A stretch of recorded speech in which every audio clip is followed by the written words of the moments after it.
तेल देखो, तेल की धार देखो, मगर अब इंतजार की घड़ियां तवील नहीं। अब तो महीना खत्म होने से पहले ही तेल के नए निरखों का नक्कारा बज जाता है।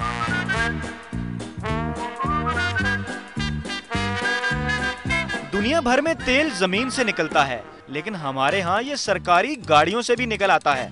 और हुकूमत वक्त की बेमहरी ने तो अवाम तक का तेल निकाल कर रख दिया है। तेल की कीमत बढ़ने नाल अवाम ना तेल ही निकल गया। खाली तेल की कीमत ना देखो, और चीज़ों की भी कीमत देख, ऑटोमेटिकली मतलब कि किराए बढ़ जाते हैं।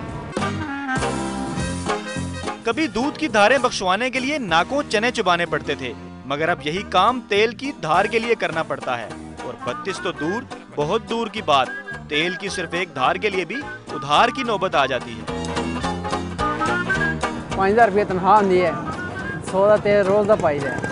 हम स्टूडेंट हैं, 50 रुपये के डला सकते हैं पेट्रोल। आवाम की आगे ही हालत बहुत पतली है और मजीद जो है ना अबतर हो जाएगी। अवाम के तिलों में तेल नहीं, तभी तो हुकूमत ने इन्हें चूने के साथ साथ तेल भी लगाना शुरू कर दिया है। यूं तेल की कीमत है कि रुकने का नाम ही नहीं ले रही। आवाम का तेल निकल गया और इसकी वजह से बहुत ज़्यादा महंगाई हो रही है। तेल की कीमत बढ़ने नाल हर चीज़ की कीमत बढ़ गई है जी। तेल बढ़ने से और भी चीज़ों के रेट बढ़ जाएंगे। कई लोगों ने ये सोचकर फारसी पढ़ी थी कि पढ़ लिख कर तेल बेचेंगे, मगर अब उन्हें खरीदना पड़ रहा है, वो भी महंगे दामों। तो जनाब, कहीं जाने से पहले तेल पानी चेक कर लें कि सरे राह ही आपका तेल ना निकल जाए। कैमरामैन काशिफ बाजवा के साथ फयाज राजा, समा, रावलपिंडी।